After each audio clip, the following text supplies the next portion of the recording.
வணக்கம். மாற்றத்திற்கான ஊடக பணியின் அடையாளமான மக்கள் மேடையில் இன்றைய விவாத பொருள். நேற்றிரவு சேலம் மாவட்டம் ஆத்தூர் புதுப்பாளையத்தில் டாஸ்மாக் கடைக்கு தீ வைக்கப்பட்டதில் உள்ளே இருந்த ஊழியர் உயிரிழந்திருக்கிறார். யார் பொறுப்பு இதற்கு என்பது குறித்து விவாதிக்கிறோம். பங்கு பெறுவோர் சமூக ஆர்வலர் திரு பாடம் நாராயணன், டாஸ்மாக் பணியாளர் சங்க செயலாளர் திரு தனசேகரன், ஓய்வு பெற்ற காவல் கண்காணிப்பாளர் திரு வி சித்தனன் விரைவில் நம்மோடு இணைகிறார். இவர்களோடு மதுரை அரங்கிலிருந்து ராகுல் மற்றும் ராபர்ட் ராஜ், கோவை அரங்கிலிருந்து சிலம்பரசன் மற்றும் நாகராஜன், நெல்லை அரங்கிலிருந்து மாரி சீதா மற்றும் மகாதேவி. பங்கு பெறுவோர் அனைவருக்கும் வணக்கம். தனசேகரன், இந்தியாவில் 125 கோடி உயிர்கள், 1000 கோடி பேர் இருந்தாலும் கூட ஒவ்வொரு ஒற்றை உயிரும் கூட அது விலை மதிப்பற்றதாகத்தான் நாம நினைக்கணும்.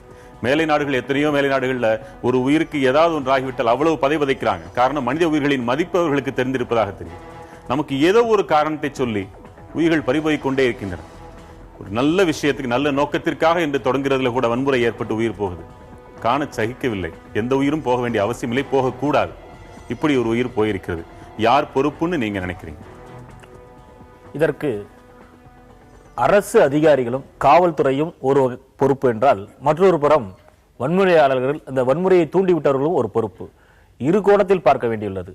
அந்த கடைகளில் வன்முறையை நிகழ்த்த வேண்டும் என்று வன்முறையை ஒரு பக்கம் தூண்டியவுடன், நோக்கம் நல்ல நோக்கம், நோக்கத்துக்காக போராடுகிறார்கள். ஆனால் அது வன்முறையை கையில் எடுத்து அந்த வன்முறையை தூண்டிவிட்டவுடன் அந்த வன்முறையின் காரணமாக இன்று ஒரு உயிர் பறிபோயிருக்கிறது. இதற்கு வன்முறையாளர்கள் ஒரு காரணம் என்றால், மறுபுறம் அந்த கடையில் இரவு நேரத்தில் தங்க அனுமதித்த அதிகாரிகளும் அதற்கு உறுதுணையாக இருந்த அதிகாரிகளும், காவல்துறையினர் அந்த கடைகளுக்கு சென்று இரவு நீங்கள் பணி பாதுகாப்பு நீங்கள் அதை செய்த வேண்டும், உங்கள் கடைகளை நீங்கள் தான் பாதுகாக்க வேண்டும் என்று வற்புறுத்தியதன் விளைவாக அந்த கடையில் அந்த கடை மாத்திரம்தான் இங்கு வன்முறையில் தீக்கிரையாகி அந்த ஒரு உயிர் தான் கண்ணுக்கு தெரிகிறது. ஆனால் அன்றைய தினம் தமிழகம் முழுவதும் 6800 கடைகளில் கிட்டத்தட்ட 4000 கடைகளில் பணியாளர்கள் படுத்து உறங்கியுள்ளனர். அந்த 4000 பணியாளர்கள் எத்தனை பேருடைய உயிர் பறிபாய் இருக்குமோ, ஆனால் ஒரு கடை தான் நம்ம கண்களுக்கு தெரிகிறது. நீங்க என்ன நினைக்கிறீங்க? இந்த வன்முறையாளர்கள் நீங்க சொல்றீங்களே, அவர்களுக்கு உள்ளே ஒருவர் படுத்து தூங்கி கொண்டிருக்கிறார்ன்றது தெரிந்திருக்குமா, தெரியாமல் இருந்திருக்குமா? தெரிந்ததோ தெரியாமல் இருந்ததோ, வன்முறையின் காரணமாக ஒரு உயிர் போயிருக்கிறது. நான் இன்னொரு புறம் கேள்வியை கேட்கிறேன், வன்முறையாளர்களை கேட்கிறேன். அது அரசு சொத்து, அது விற்பனை செய்தால் அது நல்ல காரியத்திற்கு தான் பயன்படுகிறதோ இல்லை எதுக்கோ அரசுக்கு அந்த பணம் போய் சேருகிறது. அரசு சொத்தை சேதம் விளைப்பது எந்த வகையில் நியாயம்? அது வேறு ஒரு விவாதம். அது அரசு சொத்தா, அதை எப்படி பார்க்கணும், எவ்வளவு காலத்திற்கு பிறகு இந்த வடிவம் பெற்றிருக்கிறது என்று அவர்களும் சொல்வதற்கு ஏராளமான பாயிண்ட்ஸ் வச்சிருக்கிறாங்க. நம்ம தொடர்ந்து பேசலாம். திரு நாராயணன், உங்கள் கருத்து என்ன? இந்த நேற்றைய தினம் நடந்த ஒரு கலவரத்தில் ஒரு உயிர் போயிருக்கிறது. நீங்கள் சொல்ற மாதிரி மிகவும் வருத்தப்பட வேண்டிய விஷயம். இந்தியாவில் மனித உயிர்கள் தான் மிக மலிவான ஒரு பொருள் என்பது நான் ஒவ்வொரு முறையும் எழுதி கொண்டிருக்கேன், பேசிக்கொண்டிருக்கேன். அது நிரூபிக்கப்பட்டிருக்கிறது. அந்த குடும்பத்திற்கு என்னுடைய ஆழ்ந்த அனுதாபத்தை இரங்கலை தெரிவித்துக் கொள்கின்றேன். ஆனால் ஏற்கனவே சொன்ன மாதிரி ஒரு அடிப்படை உண்மையை நாம் புரிந்து கொள்ள வேண்டும். உலகத்தில் போதை சந்தை உண்டு. உலக நாடுகளில் போதை சந்தைகள் எல்லாம் கட்டுப்படுத்துபவர்கள் அரசும் அந்த நாட்டில் இருக்கிற காவல்துறையும். ஆனால் இன்றைக்கு தமிழகத்தை எடுத்துக்கொண்டால் டாஸ்மாக் என்பது ஒரு போதை மாஃபியாவாக இருக்கிறது. இந்த மாஃபியாவுக்கு தலைமை தாங்குவது அரசு அதிகாரிகள், IAS அதிகாரிகள் தான் தலைமை தாங்கி இந்த மாஃபியா நிறுவனத்தை நடத்தி கொண்டிருக்கிறார்கள். இந்த மாஃபியா நிறுவனத்தில் சாராய ஆலை அதிபர்கள், இந்த சாராய கடைகளை நடத்தும் பல ஊழியர்கள், அந்த அதிகாரிகள், அரசியல்வாதிகள், ஒவ்வொரு கடையும் ஒட்டி இருக்கிற பார்களை நடத்துகின்ற குண்டர்கள், அரசியல் கட்சிகளுடைய கைத்தடிகள், இவர்களெல்லாம் சேர்ந்துதான் இந்த மாஃபியாவை நடத்தி கொண்டிருக்கிறார்கள். அரசுக்கு வருகின்ற 25,000 கோடி வருமானத்தை மட்டுமே ஒவ்வொரு தடவையும் எல்லோரும் பேசிக் கொண்டிருக்கிறோம். அதை தாண்டி இந்த மாஃபியாவுகளுக்கு எந்த அளவுக்கு வருமானம் வருகிறது என்பது கேள்விக்கு விட வேண்டிய, யூகத்துக்கு விட வேண்டிய ஒரு விஷயம். 10,000 கோடி வருகின்றதா, 15,000 கோடி வருகின்றதா என்று. உலகத்துல எல்லா இடத்துலையும் வாடிக்கையாளர்கள் இருப்பார்கள், விற்பனையாளர்கள் இருப்பார்கள். வாடிக்கையாளருக்கும் விற்பனையாளருக்கும் இருவருமே ஒரு கண்ணியமான ஒரு தொழிலை செய்வார்கள். அது பூக்கடையா இருக்கலாம், 5 நட்சத்திர ஹோட்டலா இருக்கலாம். டாஸ்மாக் கடைகளில் மட்டும்தான் அந்த ஊழியர்களும் கண்ணிய குறைவாக மிக மோசமாக நடத்தப்படுகின்றார்கள். அவர்கள் ஒரு மனிதர்களாவே அரசு, குறிப்பாக இந்த அதிகாரிகள், டாஸ்மாக் நிர்வாகம் நடத்துவதில்லை. அங்கு வருகிற வாடிக்கையாளர்களுக்கும் மிக கேவலமாக நடத்தப்படுகின்ற ஒரு விஷயத்தை பார்க்கிறோம். ஏதோ ஜெயில இருக்கிற மாதிரி அங்கு ஊழியர்கள் உள்ளுக்குள்ள இருக்காங்க. ஜெயில இருந்து வெளியில எல்லாரும் கூட்டம் கூட்டமா கையை நீட்டி ஏதோ கோவில்ல பிச்சை எடுக்கிற மாதிரி இல்ல கூட்டத்துல பிச்சை எடுக்கிற மாதிரி காசு கொடுத்துட்டு அந்த கணக்கு கூட பார்க்க முடியாத அளவுக்கு பெருங்கூட்டம். இப்படி மனிதர்களை மிக கேவலமாக நடத்துகின்ற ஒரு அரசு மாஃபியா நிறுவனம் வேண்டுமா வேண்டாமா என்பதுதான் இன்றைக்கு நம்ம பேச வேண்டியிருக்கிறது. இப்படிப்பட்ட ஒரு மாஃபியா நிறுவனத்தில் இப்படிப்பட்ட ஒரு மோசமான சூழல், நம்ம டாஸ்மாக் கடைகளை எடுத்தாலும் சரி, பார்களை எடுத்தாலும் சரி, சாதாரண ஒரு இயல்பாக இருக்கிற ஒரு நடுத்தர குடும்பத்தில் இருந்து ஒரு பெண்கள் போனாங்க அதிர்ச்சி அடைந்து மயங்கி விழுந்து விடுவார்கள். அந்த அளவுக்கு இன்றைக்கு மோசமான ஒரு சூழல் இன்றைக்கு டாஸ்மாக் பார்களில் நிலவுகின்றது. இந்த டாஸ்மாக் கடைகளா இருக்கட்டும், பார்களா இருக்கட்டும், இன்றைக்கு எல்லா விதமான மோசமான செயல்பாடுகளுக்கும் அது ஒரு வரவேற்பறையாக இருக்கிறது என்பதை புரிந்து கொள்ள வேண்டும். அது பாலியல் தொழிலாக இருக்கட்டும், கட்ட பஞ்சாயத்தா இருக்கட்டும், கூலிப்படைகளை பேசி செய்வதா இருக்கட்டும், எல்லா விதமான மோசமான செயல்களுக்கு இன்றைக்கு டாஸ்மாக் பார்கள் தான் ஒரு சந்திக்கும் ஒரு இடமாக இருக்கின்றது. இப்படிப்பட்ட ஒரு சுரண்டல் அமைப்பு தான் நாம் புரிந்து கொள்ள வேண்டும். இப்படிப்பட்ட ஒரு சுரண்டல் அமைப்பு எந்த ஒரு சட்டத்திற்கும் புறம்பாக அரசு நடத்துகின்றது. ஒரு தனி மனிதர்கள் இப்படிப்பட்ட ஒரு கடைகளை நடத்தினார்கள், மாநகராட்சியோ அரசு அதிகாரிகளோ காவல்துறை உடனடியாக மூடிவிடுவார்கள். இது என்ன கடை நடத்துகின்ற, இவ்வளவு மோசமாக வாடிக்கையாளர்கள் நடத்துகின்றீர்கள், இப்படி இடவசதி காற்று வசதி எதுவுமே இல்லாது, காச நோயிலிருந்து உங்களுக்கு பாலியல் நோயிலிருந்து HIV AIDS வரையும் வருகின்ற ஒரு இடமாக இன்றைக்கு டாஸ்மாக் நிறுவனங்கள் இருக்கின்றன என்பதை புரிந்து கொள்ள வேண்டும். நாம் வணக்கம் திரு சித்தண்ணன். சேலத்தில் நேற்று டாஸ்மாக் ஊழியர் ஒருவர் உயிரிழந்திருக்கிறார். காரணம், வெளியிலிருந்து பெட்ரோல் குண்டு வீசி அது எரிக்கப்பட்டதுனால மூச்சு திணறி இறந்தாரோ, தீக்காயம் பட்டதோ, இறந்து போயிட்டார் ஒருத்தர். எவ்வளவு மோசமான நிலையில் இருக்குன்றத பாடம் நாராயணன் சொன்னார். அப்படிப்பட்ட ஒரு அறையில் அமர்ந்திருப்பதே, வேலை செய்வதே பெரிய கொடுமையாக இருக்குன்னு நீங்களும் சொன்னீங்க. அதுல இரவெல்லாம் ஒருவரை தங்க வைப்பது என்பதே அதுவே மாபெரும் குற்றம் தானே ஒருவர். அதையும் தாண்டி இதே போல தமிழ்நாடு முழுக்க 4000 சொச்சம் கடைகள்ல உள்ள இரவு நேரங்களில் பணியாளர்கள் தங்க வைக்கப்பட்டிருக்கிறாங்க. ஏதாவது நடந்தா எங்களுக்கு சொல்லுங்கன்னு தகவல் சொல்றதுக்காக அதை யாரு அந்த ஆணைகளை பிறப்பிப்பது? அரசு அதிகாரிகள், காவல்துறை ஒரு பக்கம் கடைகளுக்கு சென்று நீங்கள் இரவு கடைகளை கண்காணிக்க வேண்டும், கடைக்குள்ளே படுத்துக் கொள்ள வேண்டும் என்று காவல்துறை ஒரு பக்கம், அதை ஆமோதிக்கிறது டாஸ்மாக் நிர்வாக அதிகாரிகள், அந்த மாவட்ட மேலாளர்கள். இப்ப சொல்லுங்க, அதுக்கு பொறுப்பாளி என்ன, யார சொல்றது? இல்ல காவல்துறை அலுவலர்கள் நைட்ல யாரும் அங்க போய் தங்கி கண்டிப்பா இருக்கணும், நீங்க பாத்துக்கணும் அப்படிங்கறதெல்லாம் சொல்றதெல்லாம் இல்ல. பட் இப்போதைய சூழ்நிலையில் ஒரு காவல் ஆய்வாளர் சொன்னதாக குறிப்பான ஒன்றே ஆதாரத்தோட இருக்கு. இல்ல சில இடங்கள்ல சென்னையில மட்டும் சில புறநகர பகுதிகள்லாம் இரவு நேரங்கள்ல நிறைய பணத்தை கட்ட முடியாம அங்க பணத்தை அங்கே உள்ள லாக்கர்ல வச்சுட்டு போயிடுறாங்க. காலை பார்த்துட்டா நிறைய இடங்கள் திருடு நடந்திருக்குது. ஒரு கடைக்கு 5 லட்சம் 8 லட்சம் அந்த மாதிரி எல்லாம் திருடு நடந்திருக்கு நிறைய. அதனால நல்ல ஒரு பாதுகாப்பு கருதி நீங்க நல்ல பாதுகாப்பு ஏற்பாடுகள்லாம் செய்துக்கணும் அப்படிங்கிறது தான் காவல்துறையிலிருந்து சில இன்ஸ்ட்ரக்ஷன் கொடுத்துருக்காங்களே தவிர தினந்தோறும் மதுக்கடைக்குள்ள ஒருவர் படுத்திருப்பாரா? கண்டிப்பாக இல்ல. 365 நாட்களும் நடக்குதா? இல்ல, அது சாத்தியம் இல்லை. அந்த மாதிரிலாம் இல்ல. நான் இங்கேயே டெப்டி கமிஷனர் போலீஸா இருந்திருக்கேன். நானு அந்த மாதிரி சாத்தியம் இல்லை. ஆனா அந்த மாதிரி திருடு போகக்கூடிய தனிமைப்பட்ட ஒரு இடத்துல இருக்கும் போது திருடு போறதுக்கு ஏதுவாக இருக்கிற சூழ்நிலையில் யாராவது ஒரு பாதுகாப்பு இருந்தா நல்லது நாங்க அறிவுறுத்திருக்கோம். அது உண்மைதான்.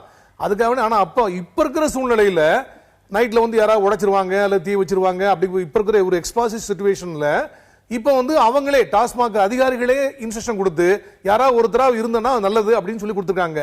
In addition to that, government property safeguard பண்றது போலீஸோட கடமைங்கிறதுக்கு போலீஸ் எங்கெல்லாம் முடியுமோ அங்கெல்லாம் பாதுகாப்பு கொடுத்துட்டு இருக்காங்க. அதனால நாங்க தான் போய் இந்த மாதிரி ஒரு சுகாதாரமற்ற ஒரு சூழ்நிலையில ஒரு சின்ன ரூம்ல போய் படுக்க வைக்கிறதுக்கு போலீஸும் துணை போனாங்க. அதெல்லாம் ஒரு பெட்ரோல் பாம்பு போட்ட உடனே அதுல ஒரு மூச்சு தண்ணி இறந்தா அப்படிங்கிறது சொல்ல முடியாது. இது விஷமிகள் செய்யக்கூடிய விஷயங்கள். இது ஒரு எக்ஸ்பாசிவ் சிச்சுவேஷன், ஒரு மிகப்பெரிய சென்சிட்டிவ் இஷ்யூ. இது பொதுமக்களுடைய உணர்வுபூர்வமான உணர்ச்சி பூர்வமான ஒரு பிரச்சனை. இது ஒரு அரசாங்கத்துடைய பாலிசியாக இருக்கும் பொழுது இந்த கடை நடத்தணும், அரசாங்க சொத்துக்கு பாதுகாப்பு தரணும் சொன்னா சட்டப்படி சட்டம் ஒழுங்கு நிலைநாட்டுவது காவல்துறையுடைய கடமை. அதைத்தான் காவல்துறை செய்து வருகிறது. இதுல காவல்துறை தான் கையாள முடியும். மாணவர்களுக்கு எதிராகவே இரும்பு பைப்புகளை எல்லாம் கொண்டு தடுக்க வேண்டிய அளவிற்கு நிலைமை இருக்கிறதா எல்லாவற்றிலையும் பார்க்கிறோம். இப்படிப்பட்ட ஒரு சூழ்நிலையில ஒரு நிராயுதபாணியாக இருக்கக்கூடிய எந்த ஆயுதமும் இன்றி அப்படிப்பட்ட ஒருவரை உள்ளே அந்த இடத்துல ஒரு ரிஸ்கான இடத்துல அமர வைக்கிறதுன்றதே அது என்ன சொல்றீங்க நீங்க? இல்ல கண்டிப்பா நீங்க அமர வச்சீங்கன்னு சொல்லல, அப்படி அமர வைக்கப்பட்டது சரியா தவறா? இல்ல அந்த மாதிரி ஒரு இன்ஸ்ட்ரக்ஷன் கொடுத்து எந்த விதமான பாதுகாப்பற்ற சூழ்நிலை இருந்தால் அது தவறுதான். ஏன்னா இப்ப இருக்கிற சிச்சுவேஷன்ல யாரும் நைட்ல அடிச்சு போட்டுருவாங்க அப்படிங்கிற சூழ்நிலை இருக்குது. எல்லா கடைகளுக்கும் 24 மணி நேரம் பாதுகாப்பு கொடுக்கிறது இயலாத ஒரு செயல் தான். ஏன்னா ஏற்கனவே போலீசிங் அப்படிங்கிறதுக்கு உள்ள நேரம் ரொம்ப கம்மியாக போயிருச்சு பல்வேறு பாதுகாப்பு பணிகளில். இப்போ ஒரு வாரமா பாத்தீங்கன்னா போலீஸ் வேலையை ரியல் போலீசிங் ஒர்க்கை பண்ணவே முடியாத ஒரு சூழ்நிலை தான் இருக்குது. பொதுமக்கள் மிகப்பெரிய அதிருப்திக்குள்ளாகிறார்கள், அதுல சந்தேகமே இல்லை. பட் வேற வழி ஏதாவது ஒரு அட்லீஸ்ட் ஒருத்தராக இருந்தாங்கன்னா ஐடென்டிஃபை பண்ணிடுவாங்க நம்மள அப்படின்னு வரமாட்டாங்க யாருமே. நைட்ல அந்த மாதிரி வரக்கூடிய விசமிகள் தெரியாதவங்க வரமாட்டாங்க அப்படிங்கிறதுக்கு போதிய பாதுகாப்பு ஏற்பாடுகள் செய்து கொள்ளுங்கன்னு சொல்லும் போது அந்த டாஸ்மாக் ஊழியர்கள் அந்த கடைகளை சம்பந்தப்பட்ட யாராவது ஒருத்தர் நீங்க நைட்ல இருந்துக்கோங்களேன் நீங்க அப்படின்னு சொல்லுவாங்க. கண்டிப்பா போலீஸ் பக்கத்துல எங்கேயா இருந்திருப்பாங்க, பல்வேறு விதமான கால்ஸ் அட்டன் பண்ண கூட போயிருப்பாங்க. அந்த சூழ்நிலையை தவறாக பயன்படுத்திக் கொண்டு கண்டிப்பாக ஒரு விஷயம் ஏதாவது ஒரு தப்பு பண்ணிருக்காரு, அந்த இறந்து போன நபருக்கு எனது ஆழ்ந்த அனுதாபங்கள். கண்டிப்பாக அப்படி நடந்தக்கூடாது, சம்பவம் நடந்தக்கூடாது. குறிப்பிட்ட அந்த கடையில் கடந்த மாதம் திருடு போயிருக்கிறது. திருடு போன பிறகு அந்த கடையினுடைய எல்லைக்குட்பட்ட காவல் ஆய்வாளர்கள் தினந்தோறும் நீங்கள் அந்த கடைகளில் படுக்க வேண்டும் என்று இரவு 1 மணிக்கு மேல் போய் அந்த கடையில் படுத்துறங்கிறார்களா என்று கண்காணித்து பட்டாபுக்கையில் கையெழுத்து போட்டிருக்கிறார்கள். பகல்ல வேலை பார்க்கிறவங்களுக்கும் அந்த சேர்ந்து வேலையா அல்லது தனியா ஒருவருக்கு பகல்ல விடுப்பு கொடுத்து 3 நபர்கள் வேலை பார்க்கிறார்கள். யாராவது ஒருவர் நிச்சயம் அந்த கடையில் இரவு இது கட்டாயம் இல்லை. காவல்துறை அந்த மாதிரி நீங்க கண்டிப்பா இருந்தே ஆகணும், பிரசன்ஸ் இருந்தாலும் கட்டாயப்படுத்தி சொல்லவே முடியாது. இருக்க மாட்டோம் என்ன சொல்றாங்க? இருக்க மாட்டோம் என்றால் வேற ஏதாவது ஒரு குற்றச்சாட்டுகளை சொல்லி அவர்களை பணி நீக்கம் செய்து விடுவார்கள். வேலைக்கு பயந்துகிட்டு இப்படி ஒரு வேலை பார்க்க வேண்டியிருக்கு. நெல்லை மகாதேவி, உங்களுக்கான நேரம், உங்க வாதம் என்ன?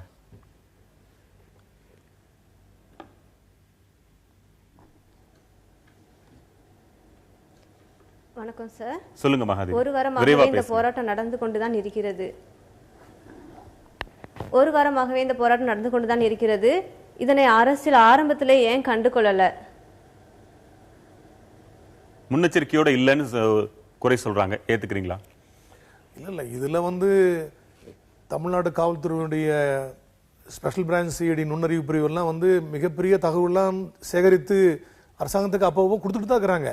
Police they have failed in their duty சொல்ல முடியாது, கண்டிப்பா சொல்ல முடியாது. அந்த சிச்சுவேஷன்ஸ் சசி பெருமாள் மேல ஏறதுக்கு முன்னாடி அந்த தகவல் எல்லாம் தெரிஞ்ச கீழே பேச்சுவார்த்தை நடத்தி முடிச்சிருக்கலாமே. இல்ல அன்னைக்கு சூழ்நிலையில சசிகுமார் ஒரு பர்டிகுலர் இடத்துல தீக்குளிக்க போறேன் அப்படிங்கிற மாதிரி உண்ணாவிரதம் போறேன் தூக்கிலிக்க போற மாதிரி டைவர்ட் பண்ணிட்டு தான் இருந்தாங்க.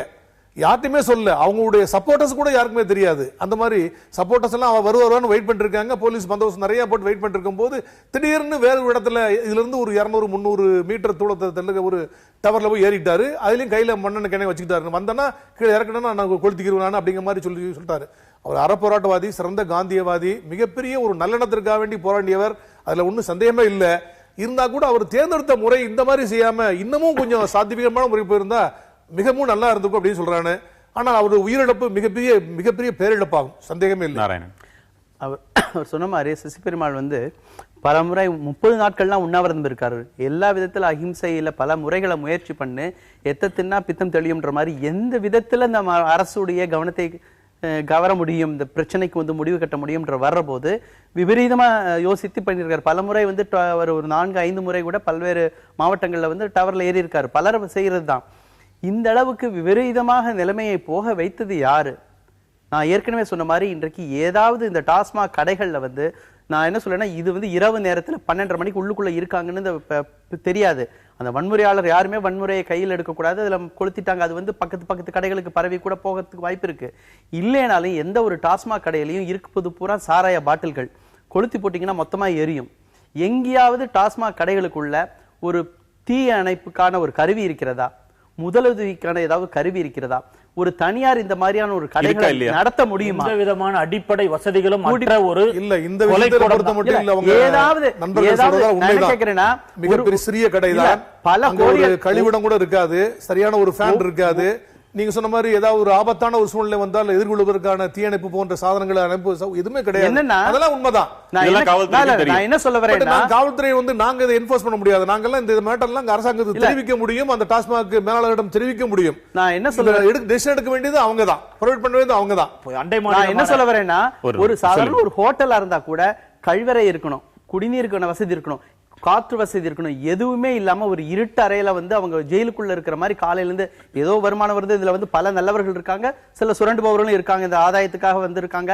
யாருமே இத்தனை வருஷம் ஒரு பட்டதாரி படித்தவர்கள் எல்லாம் இதுக்குள்ளே இருக்கணும்ன்றதுல பலருக்கு தவறான வருமானம் வருது, நேர்மையானவர்களும் இருக்காங்க. நம்ம 19 ரூபாய் யாரையும் சொல்ல முடியாது. ஆனா இந்த ஒரு மோசமான சூழல்ல ஒரு கொத்தடிமைகள் மாதிரி இந்த ஊழியர்களை ஒரு ஊழியம் இல்லாம நிரந்தரமா வைக்காம ஒரு கான்ட்ராக்ட் பேசிஸ்ல யாராவது தனியார் நடத்த முடியுமா? அரசு பார்த்து கொண்டிருக்கிறோமா? இந்த மாதிரி ஒரு கடையை தனியார் யாராவது ஒரு ஹோட்டலை நடத்தினாங்கன்னா உடனே சீல் வைப்பாங்க. அதை திறக்கவே முடியாத அளவுக்கு. ஆனா இந்த ஒரு காரணத்துக்காகவே தமிழகத்தில் இருக்கிற 6800 கடைகளையும் மூடலாம். எந்த ஒரு அடிப்படை வசதியும் கிடையாது, பாதுகாப்பு நீங்க கிடையாது, சொல்ற point முதலுதவி மிகப்பெரிய கிடையாது, நல்ல ஒரு ஊழியர்களுக்கு எந்த ஒரு அடிப்படை வசதியும் கிடையாது, ஒரு காற்றோட்டமான சூழல் இருக்காது. எல்லாம் ஒரு சாக்கடைக்குள்ள எப்படி வந்து பன்றி இருக்குமோ, எலி பெருச்சாளிகள் இருக்குமோ, கர்ப்பாம்பூச்சி இருக்குமோ, புழுக்கள் இருக்குமோ, அப்படிப்பட்ட ஒரு சூழலை வந்து இன்னைக்கு டாஸ்மாக் கடைகளையும் பார்களையும் வைத்து இந்த ஒரு காரணத்துக்காகவே நீதிமன்றம் வந்து கவனத்துக்கு எடுத்துட்டு மூடலாம். பெரிய திண்டுக்கல் கூட்டு போட்டு எல்லா டாஸ்மாக் கடையும் மூடலாம். முதல்ல குறைந்தபட்சம் அரசு வந்து வருமானம் கொண்டு வரணும்னு நினைக்கிறாங்க. குறைந்தபட்ச வசதி கூட நீதிமன்றத்தில் வழக்கு போட்டோம்னா சார் சொல்ற நண்பர் சொல்ற பாயிண்ட் எல்லாம் சரியான பாயிண்ட். கண்டிப்பாக இவ்வளவு குறைகளும் அங்க இருக்கிறது. இதுவே ஒரு இந்த மாதிரி விதிகள் எல்லாம் நீங்க கேட்ட கேள்வி சரிதான், நீங்களே செஞ்சிருக்கலாம். இது ஒவ்வொருவரும் ஒவ்வொரு பார்த்தும் கேட்க வேண்டிய கேள்வி இல்ல. எனக்கு கிடைத்த தகவல் சரி என்றால் பிரச்சனை என்னன்னா, நீங்க நீதிபதிகளுடைய 10 நிமிடங்கள் வரை சண்டை போட்டது கூட நடந்ததாலே சில நாட்கள் என்ன நடந்தது? மிந்தா நேத்துக்கு ஏன்னா 2013 நான் ஒரு பொதுநல வழக்கு போட்டிருக்கேன். அது வந்து நம்ம வந்து பாலிசி இஷ்யூக்குள்ள போகவே இல்லை. கொள்கை அரசு என்ன சாராயம் வித்துட்டு போறான், கஞ்சா வித்துட்டு போறாங்க, இல்ல பாலியல் தொழிலே அரசு பண்ணி வருமானம் கொண்டு வந்துட்டோம், அவங்களுடைய அது பாலிசி இஷ்யூ இருக்கும், கோர்ட் வர முடியாது. ஆனா அரசு வந்து 2003 வந்து ஒரு விதிகளை உருவாக்கினது. அதுல என்ன சொல்லியிருக்காங்கன்னா, பள்ளிகள், கல்லூரிகள், வழிபாட்டு தலங்கள்ல இருந்து 50 மீட்டருக்கு தாண்டி டாஸ்மாக் சாராய கடையை வச்சுக்கலாம், கிராமப்புறங்கள்ல 100 மீட்டர் வச்சிருக்கலாம்னு. நாங்க என்ன சொன்னோம்னா, அந்த 50 மீட்டர்ன்றது எந்த சட்டத்துக்கு, எந்த திட்டத்தின் அடிப்படையில் வந்தது, யாரு மூளையை பயன்படுத்தினாங்க, யாரு யோசித்தார்கள், எந்த அடிப்படையில இருந்து 50 மீட்டர்னு முடிவெடுக்கிறீங்க? 5, 1, 2, 3, 10 சொல்றதுக்குள்ள எந்த ஒரு குழந்தையும் 50 மீட்டர் போயிட இந்த ஹால் தூரமே வந்து 50 மீட்டர் தான். அந்த நீதிபதிட்ட தான் சொன்னேன். அப்போ அந்த 50 மீட்டர்ன்றது அரசியல் சாசனத்துக்கு எதிரானது, மக்களுடைய உயிர் வாழும் உரிமைக்கு எதிரானது. கல்வி உரிமை சட்டத்தை உருவாக்கி விட்டுட்டு 50 மீட்டர்லயும் 60 மீட்டர்லயும் சாராய கடை வச்சுட்டு கல்விக்கு பிள்ளைகள் போவதே வந்து ஒரு ஆபத்தான விஷயமா வச்சிருக்கீங்க. இந்த சட்டத்தை கொண்டு வாங்க. அடுத்து 21 வயதுக்கு கீழே உள்ளவங்களுக்கு கொடுக்க கூடாதுன்னு அதுலயே 11A விதி இருக்கு. அப்ப 21 வயசு கீழே உள்ளவனுக்கு கொடுத்தா தண்டனை. அது யாராவது 21 வயசு சந்தேகம் இருந்தா கூட அவங்களுடைய டிரைவிங் லைசன்ஸையோ ஏதாவது சான்றிதழோ பார்த்து கொடுக்கணும். அப்போ நீங்க வந்து லைசன்ஸ் ராஜ் கொண்டு வந்துருங்க. லைசன்ஸ் வச்சு 21 வயசுக்கு கீழே உள்ளவங்களுக்கு பெர்மிட் கொடுங்க. 21 வயசு கீழே உள்ளவனுக்கு தடுப்பதற்கு ஏதாவது ஒரு விதியை உருவாக்கி வச்சு யூனிஃபார்ம்ல கூட பிள்ளைங்க போய் சாப்பிடுற அளவுக்கு கொண்டு வந்துட்டு, இப்போ வேணும்னே பள்ளிகள்ல வச்சாதானே வாழ்க்கை பூரா அவங்க வந்து குடிச்சுக்கிட்டே இருப்பாங்க.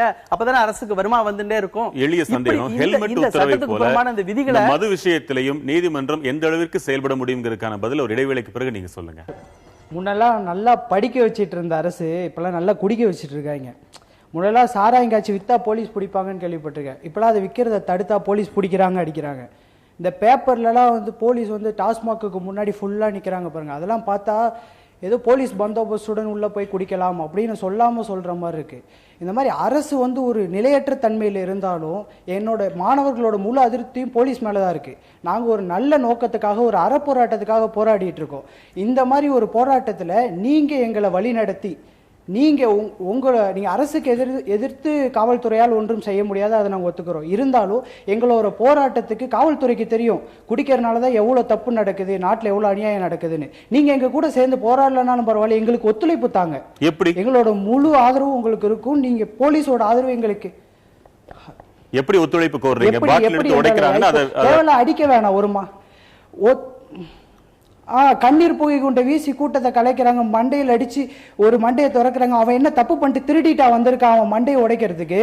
அவன் ஒரு போராட்டம், அதாவது நாட்டு மக்கள்லாம் குடிக்க கூடாது, இனிமேல் கெட்டு போக கூடாது, உயிரிழப்பு ஏற்படக்கூடாதுன்னு போராடுறாங்க.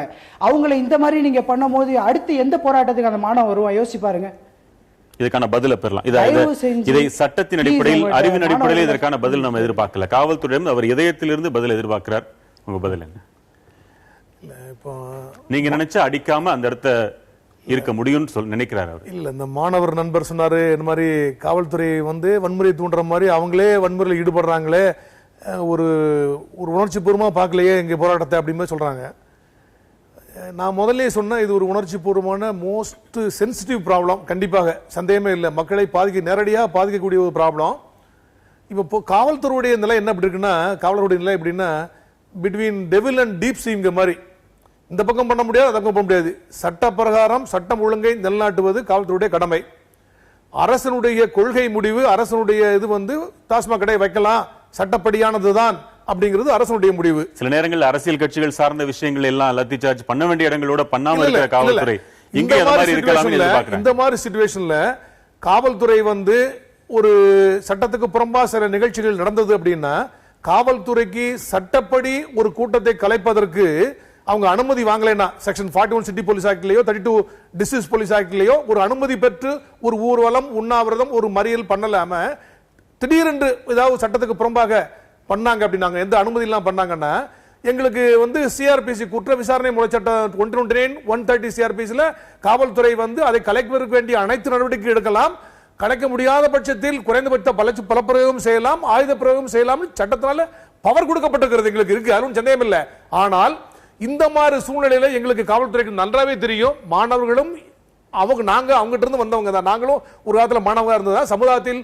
காவல்துறை ஒரு அங்கம் தான் நாங்க ஒன்றும் பாகிஸ்தான்ல வந்துடல இந்த போராட்டக்காரர்களை மாணவர்கள் செய்யக்கூடிய போராட்டத்தில் கொஞ்சம் அத்துமீறல் இருந்தா கூட நாங்க கொஞ்சம் அத்துமீறி அதிகப்படியான ஒரு எக்ஸசிவ் பவர் யூஸ் பண்ணாங்கன்னா இன்னமும் சிச்சுவேஷன் அக்ரவேட் தான் ஆகும் அதனால எந்த அரசாங்கத்துக்கு அரசாங்கத்தை பாதுகாக்க நினைக்கிறோமோ அந்த அரசாங்கத்துக்கே மிகப்பெரிய கேடு விளையும் அதனால காவல்துறை எவ்வளவு ரெஸ்ட்ரைன்ட் மேக்ஸிமம் ரெஸ்ட்ரைன்ட் எவ்வளவு பண்ண முடியும் பண்ணிதான் செய்யறாங்க முடியாத பட்சத்தில் அதுல வான் பண்ணி அவங்களை கலைக்கிறதுக்காக வேண்டி ஒரு சிறு தண்ணீர் பிரயோகமோ அல்ல ஒரு கண்ணீர் புகையோ இல்ல ஒன்னும் ஆம்ஸ் எல்லாம் ஒன்னும் யூஸ் பண்ணல ஆனாலும் கூட சில விஷுவல்ஸ் எல்லாம் நான் பார்த்தேன் பார்க்கும்போது சில காவலர்கள் கம்பியை வச்சு அடிச்ச மாதிரி இருக்கு தலையில வச்சு அடிச்ச மாதிரி இருக்கு காவல்துறைக்கு ஃபோர்ஸ் யூஸ் பண்றதுக்கு ரீசனபிள் ஃபோர்ஸ் குறைந்தபட்ச பலப்பிரயோகம் செய்வதற்கு சட்டப்படியான அதிகாரம் இருந்தால் கூட ஐபிசி செக்ஷன் 99ல சில ரீசனபிள் ரெஸ்ட்ரிக்ஷன் கொடுத்திருக்காங்க இப்படி தான் நீங்க யூஸ் பண்ணனும் கொடுத்திருக்காங்க அந்த ட்ரில் மேனுவல்ல அப்படி தான் கொடுத்திருக்காங்க அதையே மீறி உணர்ச்சிவசப்பட்டு சில காவலர்கள் அதிகப்படியான பவரை யூஸ் பண்ண மாதிரி சில இடங்கள்ல தெரிகிறது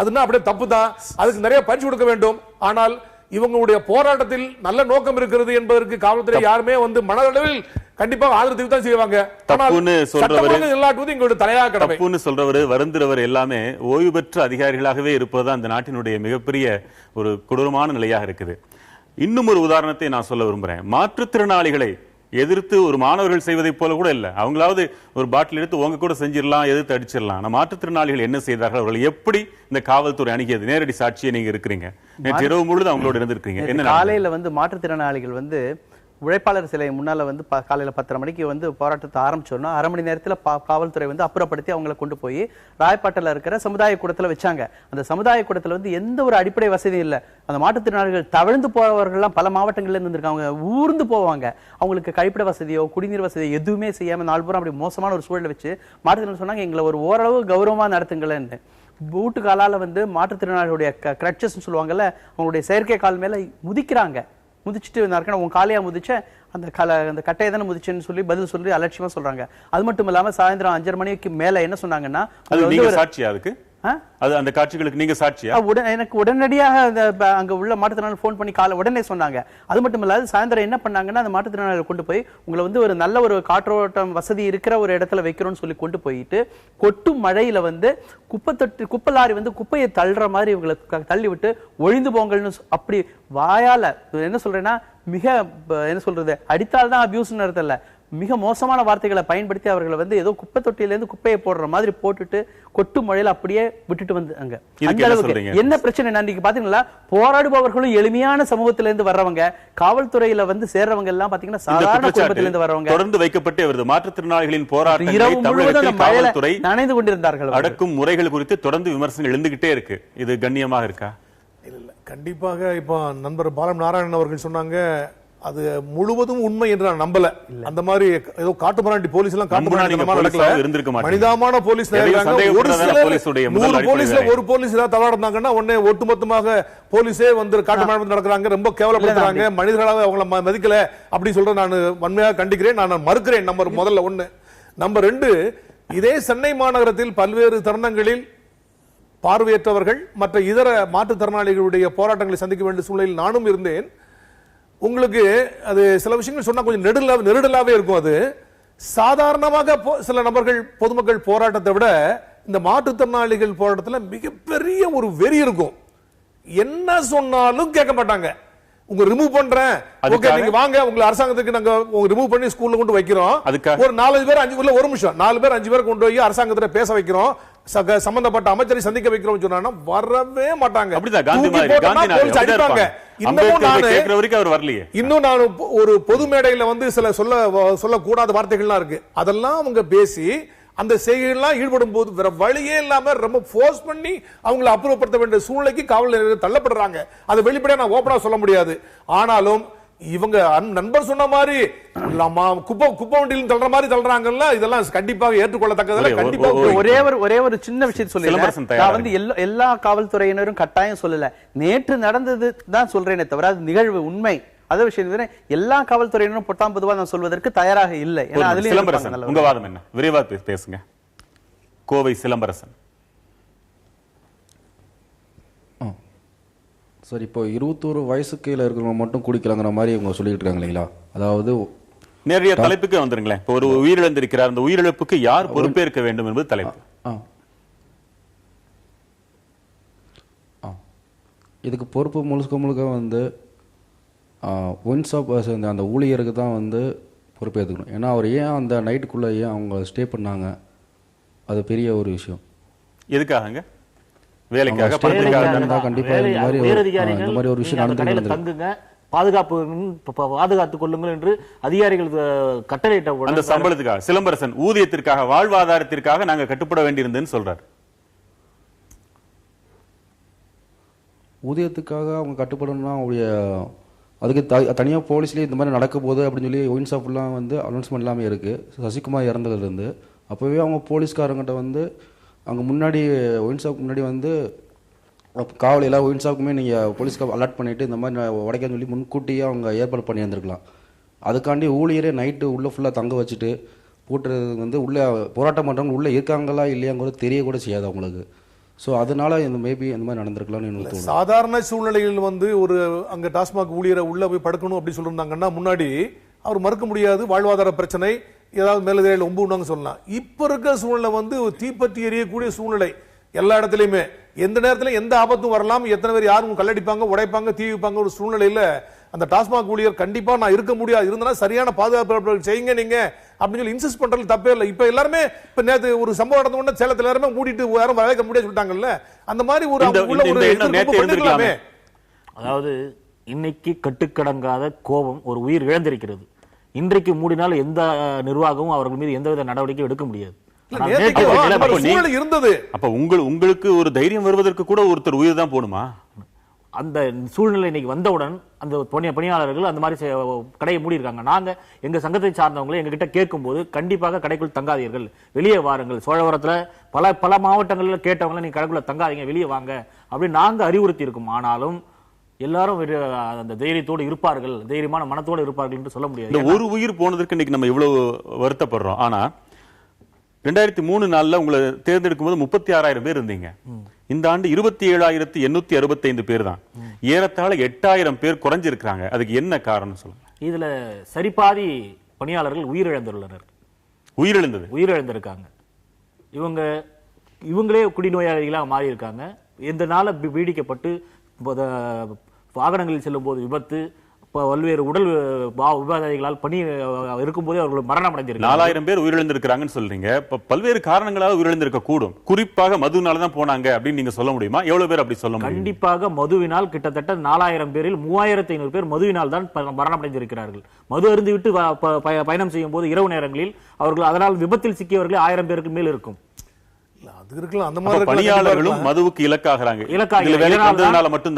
இதனாலதான் சென்ற அக்டோபர் 2ஆம் தேதியே தமிழ்நாடு டாஸ்மாக் பணியாளர் சங்கம் ஏடிசி சார்பாக படிப்படியாக மதுவிலக்கை அமல்படுத்துங்கள், எங்களுக்கு தமிழக அரசின் காலி பணியிடங்களில் மாற்று வேலை கொடுங்கள், நாங்கள் இந்த மதுக்கடைகளில் பணிபுரிய தயாராக இல்லை என்று நீங்களே சொல்லிருக்கீங்க. உண்ணாவிரதம் இருந்தோம். எப்படி லாட்டரி சீட்டுகள் அந்த பழைய அதிபர்கள் லாட்டரி சீட்டுகள்ல மாற்றுத்திறனாளிகள் தான் பெரும்பாலும் இருக்கிறாங்க, அவங்களுக்கு வாழ்வாதாரமே போயிருமே அப்படின்னு அவங்களை முன்வைத்து போராடினாங்க. ஆனா இன்றைக்கும் உங்களுடைய வாழ்வாதாரம் போயிடும், இன்னைக்கு 30,000 பேருடைய வேலை போயிருங்கன்னு கூட இன்னைக்கு விவாதங்களே பல பேர் சொல்ல ஆரம்பிச்சாங்க. ஆனா அதை நீங்க முற்றிலும் மறுக்கிறீங்க. நாங்க முற்றிலும் மறுக்கிறோம். நாங்கள் மதுவிலக்கு கொண்டு வந்தால் பரிபூர்ணமாக வரவேற்கிறோம். ஆனால் நாங்கள் தெருவில் நிற்க விடாமல் இந்த மதுவிலக்காக போராடக்கூடிய அனைவரும் ஒன்று சேர்த்து எங்களுக்கு அரசு காலி பணியிடங்களை பணியமர்த்தம் செய்து இந்த கடைகளை மூடுங்கள் என்றுதான் கேட்கிறோம். நாங்கள் சார் சொல்லுங்க. இது ஒரு அரசியல் குறித்த ஒரு பிரச்சனையா தான் நான் பாக்குறேன். இந்த போராட்டம் தீவிரமடைஞ்சு இன்னைக்கு ஒரு உயிர் போயிருக்கு. எப்போன்னு பாத்தீங்கன்னா சசி பெருமாளோட மரணத்துக்கு அப்புறம் தான் இது அதிகமா இருக்கு. இது என்னமோ பொதுமக்களோட ஆரோக்கியத்துல அக்கறை கொள்ற மாதிரி எனக்கு தெரியல சார். பொதுமக்கள் மேல ஆரோக்கியமா இருக்கிறது மாதிரி தெரியல அரசின் செயல்களை பார்த்தால் அப்படின்னு சொல்றாங்க. இப்படி எல்லாவற்றிற்குமே அரசு தான் காரணம் எளிதாக நம்ம சொல்லிடலாம். வகை வகையாக பிரித்து யாருக்கு எவ்வளவு பங்குன்னு தெரிஞ்சால்தான் மக்களுக்கு இன்னும் கொஞ்சம் தெளிவு பிறக்கும் நான் நினைக்கிறேன். ஒரு டாஸ்மாக் ஊழியர்களாக இருந்தாலுமே கூட மது விலக்கு குறித்த உங்களுடைய கருத்து என்ன? நாங்கள் இந்த 2003க்கு வேலைக்கு வரும்போது 5 ஆண்டுகள் வேலை நியமன தடை சட்டம் இருந்ததால் ஏதாவது ஒரு அரசு வேலை கிடைத்தால் போதும் என்ற எண்ணத்தில் அரசு முதலாக மதுக்கடைகளை ஏற்று நடத்த முன் வரும்போது படித்த இளைஞர்கள் 36,000 பேர் இந்த பணிக்கு வந்தார்கள். ஆனால் இங்கு இருக்கக்கூடிய சூழ்நிலைகள், தினந்தோறும் நாங்கள் பார்க்கக்கூடிய அவலங்கள், இந்த நாட்டு மக்கள் சீரழிவு, மாணவர்களுடைய சீரழிவு இவ்வளவு கண்கூடாக கண்ட பிறகு எங்களுடைய பணியாளர்களே ஆண்டுக்கு சுமார் 200 பேர் இறந்து போகிறார்கள் இந்த குடியால். இதையெல்லாம் கண்கூடாக பார்த்த பிறகு இத்தனை பேர் இறந்து போறாங்க நீங்களே சொல்றீங்க. இதனால் இருக்கிற இந்த 3 வகை பணியாளர்களுக்கு 3600, 4800, 6500 இவ்வளவுதான் ஊதியம். ஒரு சாதாரண கடையில் வேலை பார்த்தால் கூட ஒரு நாளைக்கு 300 ரூபாய், மாசத்துக்கு 9,000, 10,000 சம்பாதிக்க முடியுது. 6500க்கு அதிகபட்ச தொகையை ஒத்துக்கொண்டு இத்தனை ஆண்டுகள் பணியாற்ற முடிகிறது என்றால் அங்கே நீங்களும் ஏதோ தவறு செய்வதாக பொதுமக்கள் என்ன வாய்ப்பு இருக்கு? விளக்கம் என்ன? நிச்சயமாக அங்கு தவறுகள் நடைபெறுகிறது. கூடுதல் விலைக்கு விற்பனை செய்கிறார்கள். அதில் வரக்கூடிய தொகையை எடுத்து இவர்கள் கொஞ்சம் எடுத்துக் கொள்கிறார்கள், அதிகாரிகளுக்கு மற்றவர்களுக்கு பிரித்து கொடுத்துக்கிறார்கள். இது தடுக்கப்பட வேண்டும். இது எவ்வளவு பேர் செய்யறாங்கன்னு நினைக்கிறீங்க? பெரும்பாலும் தமிழகம் முழுவதும் இருக்கக்கூடிய அனைத்து மதுக்கடைகளிலும் நடந்து கொண்டிருக்கிறது. அப்போ இதுக்கு முன்ன நீங்க சொன்ன மது விலக்குக்கு நாங்களும் ஆதரவுங்கிறது அது மதுக்கடைகளை மூடுங்கள், எங்களுக்கு மாற்று பணி கொடுங்க, எங்களுக்கு வாழ்வாதாரம் தேவை, நாங்கள் இந்த நாட்டில் வாழ வேண்டும், நாங்களும் தமிழர்கள் தான், எங்களுக்கு அரசு வேலை வேண்டும் என்ற எண்ணத்தோடு தான் இங்கு வந்தோம். இங்கு வந்து மற்ற பணியாளர்களை போல் இல்லாமல் இந்த அரசுக்கு அந்த வேலையோட நிக்கிறது இல்லையே. நீங்க அந்த போலி மதுவையும் நீங்க விற்கிறீங்களே. போலி மதுவை ஒரு காலம் நாங்கள் விற்க மாட்டோம். எங்களுக்கு அரசு கொடுக்கக்கூடிய மதுக்களை தான் நாங்கள் விற்றுக் கொண்டிருக்கிறோம். போலி மது எங்கள் மீது அந்த குற்றச்சாட்டை நாங்கள் முற்றிலும் மறுக்கிறோம். நான் கள்ளச்சாராயத்தை சொல்லல, இந்த மதுவையே தனிப்பட்ட முறையில் விற்றால் அதற்கு பேர் என்ன? கள்ள மதுன்னு சொல்லலாம். இந்த மதுவை தனிப்பட்ட முறையில் ஒரு ஊழியரும் விற்க முடியாது, கடையில் தான் விற்க முடியும். அந்த குற்றச்சாட்டை எங்கள் மீது குற்றம் சுமத்தக்கூடிய அந்த குற்றச்சாட்டை நாங்கள் மறுக்கிறோம். நாங்கள் கடைகளில் தான் விற்பனை செய்கிறோம். சரி, தொடர்ந்து பேசலாம். ஒரே ஒரு நொடி. நாகராஜன், கோவையிலிருந்து உங்கள் வாதம் என்ன?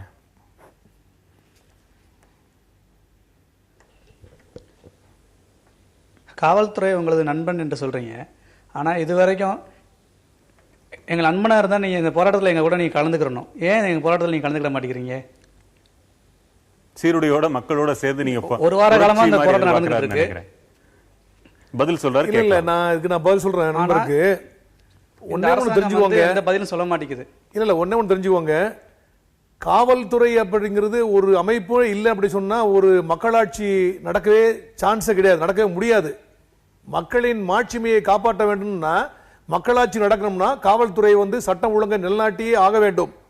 நம்ம இந்திய அரசாங்கத்தை பொறுத்த மட்டில், இந்திய அரசமைப்பு சட்டம் மற்ற குற்றவியல் சட்டங்களை பொறுத்த மட்டில் நமக்கு ஆர்டிகல் 361ல இந்திய குடியரசுத் தலைவர், மாநிலங்களுடைய ஆளுநர் ஆகிய இரண்டு நபர்களுக்கு மட்டும்தான் குற்றச்செயலிலிருந்து விலக்களிக்கப்பட்டுள்ளது.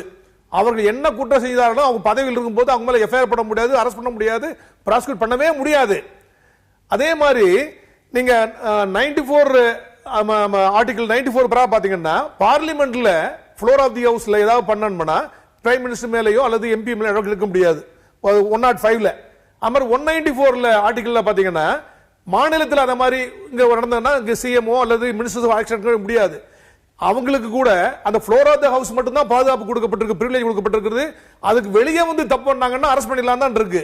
சோ மாணவர்கள் நாங்க நல்ல நோக்கத்துக்காண்டி தான் போராடுறோம், இது பொதுமக்களுக்கு எல்லாம் பாதுகாக்கக்கூடியதுதான், வன்மை வைக்கக்கூடியதான் சொல்லி போராட்டத்தில் நல்ல முறையிலேயே ஆரம்பித்து அதுல வன்முறை வெடித்தால் அல்லது சட்டத்துக்கு புறம்பான செயல்களை செய்தால் கண்டிப்பாக சட்டத்தை நிலைநாட்டுவதற்கு காவல்துறை தலையிட்டே ஆக வேண்டும்.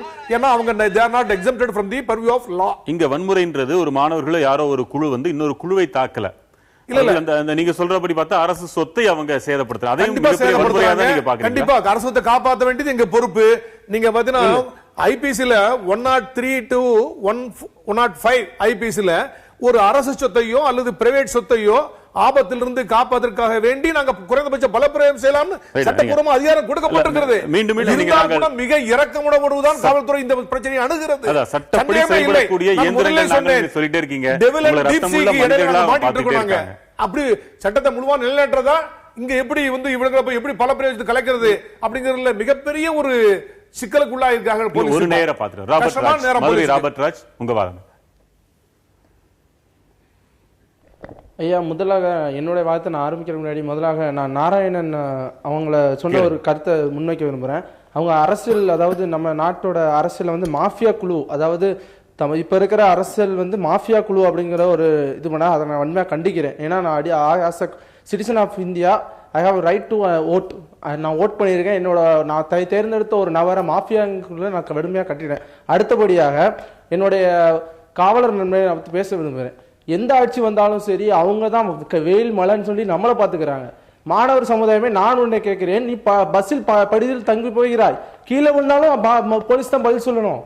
நீ உங்க வீட்டுக்கு சேஃபா போகலனாலும் போலீஸ் தான் பதில் சொல்லணும். அதை நீ புரிந்து கொள்ள மாட்டேங்கிற. ரெண்டாவது ஒரு விஷயம் கேட்கிறேன், மக்கள்கிட்ட நான் ஒரு விஷயம் கேட்கிறேன். இவ்வளவு நாள் நீங்க வந்து மது இருந்தது, எல்லார் வீட்லயும் பிரச்சனை இருந்தது. ஆனா இதுல அரசியல் காரணங்கள் எவ்வளவு இருக்குது. நம்ம ஓட்டு போறது எப்படி ஓட்டு போடுறோம்? நம்மளோட ஜாதிக்காரன், நம்மளோட மதக்காரன், நம்மளோட இனக்காரன் தானே ஓட்டு போடுறோம். நல்ல செய்யறோம் தெரியுமா? நம்ம கண்ணு முன்னாடி கரப்ஷன் நடக்குது. கரப்ஷனை பார்க்கும்போது நம்ம கொதித்திருந்த வேலையை நம்மளுடைய ஆதாயத்தை பார்க்கிறோம். போலீஸ்காரர்கள் என்ன செய்வார்கள்? இன்று ஆட்சி மாறும், 5 வருட காலத்தில் இன்னொரு ஆட்சி மாறும். அப்பொழுதெல்லாம் சேவறது போலீஸ்காரர்கள் தானே. 58 வயசு வரைகளில் தான் அவங்களுக்கு சர்வீஸ். 58 வயசுக்கு அப்புறம் அவங்களுக்கு உளவியல் ரீதியாக எவ்வளவு பாதிக்கப்படுகிறான்னு உனக்கு தெரியுமா? ஒரு போலீஸ்காரர் எவ்வளவு 24 மணி நேரமும் வேலை செய்ய வேண்டும். ஒரு தண்ணி அடிச்சுட்டு நீ போய் கீழே வந்தாலும் அவர் தான் வந்து பார்க்க வேண்டும். அவரும் உன்னோட அப்பா தானே. எத்தனை போலீஸ்காரங்களோட பையங்க படிக்கிறீங்க? மாணவர் சமுதாயம் எதற்கென்றால் நீ ஒரு காந்திய தன்மையில் நீ இருந்தாலே தோழியே நீ போலீஸ்காரையே குற்றம் சொல்ல அவசியம் இல்லை. போலீஸ்காரர்கள் நடக்க வேண்டியது அரசியல் மட்டுமே தான் நடக்கிறது. அரசியல்வாதிகள் தான் நம்மளை போலீஸ்காரர்களை கட்டுப்படுத்துகிறார்கள். அந்த அரசியல்வாதி யார்? நீ கொண்டு வச்சதானே. நீ உன்னோட இடது வரலால் சுட்டி காட்டினவர் தானே. அந்த ஆளு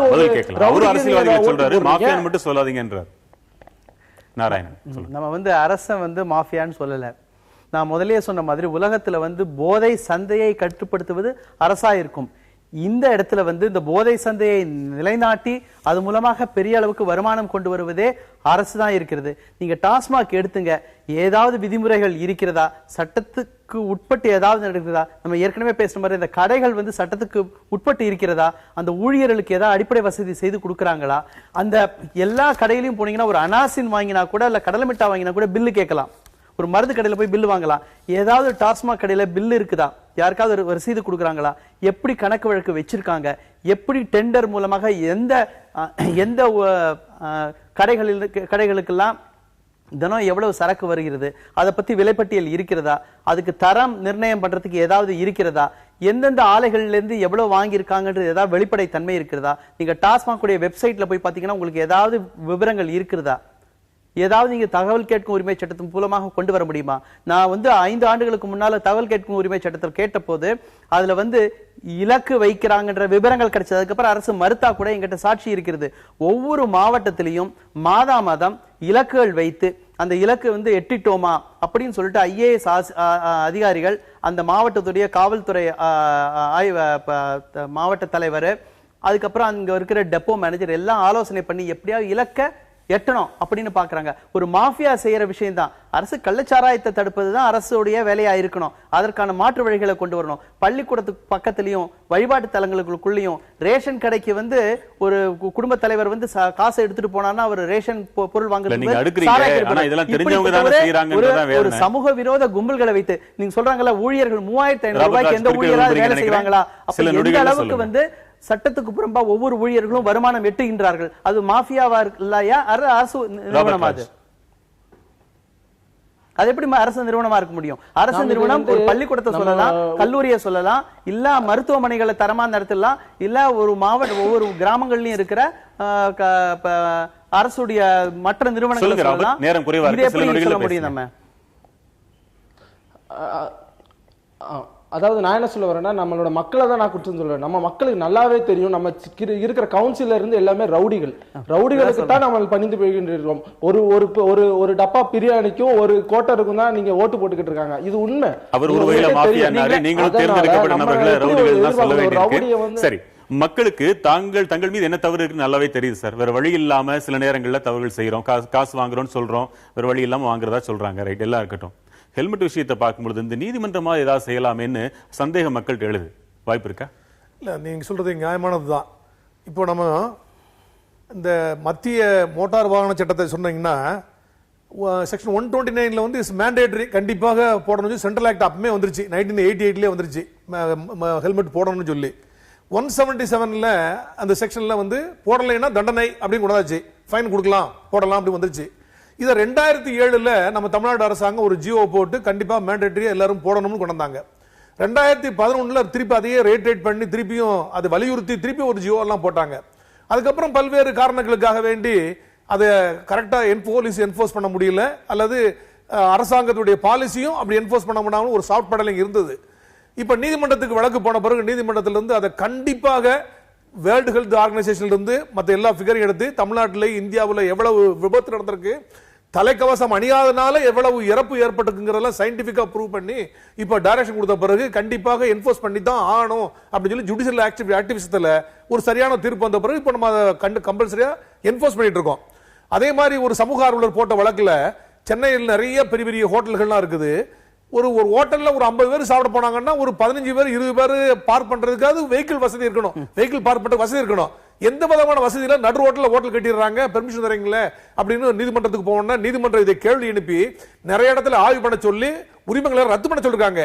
அதே மாதிரி போக்குல இதுலயும் இப்ப நம்ம நண்பர் பால்நாராயணன் சொன்ன மாதிரி எல்லா டாஸ்மாக் கடைகளிலும் உள்ள பாரும் சரி இது சரி மிகுந்த சுகாதார கேடுலான ஒரு சூழ்நிலை தான் நடத்தப்படுகிறது.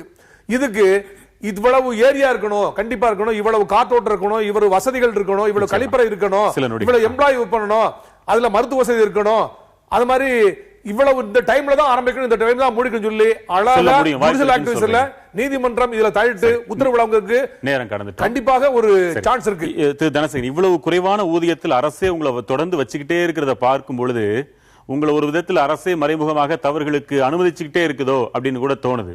இப்ப இந்த இடத்துல 4000 உயிர்களை நீங்க பறிகொடுத்திருக்கீங்க ஒரு சங்கத்தின் செயலாளர்ங்கிற முறையில. உயிரிழப்பு நடக்கக்கூடாது, உங்களுக்கு வேண்டிய நல்ல விஷயங்களை நடக்கும், ஒரு ஊழியராக நீங்க நடத்தப்படணும். உங்க எதிர்பார்ப்பு என்ன, உங்க கோரிக்கை? டாஸ்மாக் கடைகளை படிப்படியாக மூடுங்கள், அரசு காலி பணியிடங்களில் எங்களுக்கு மாற்று வேலை கொடுங்கள், இதுதான் எங்களுடைய கோரிக்கை.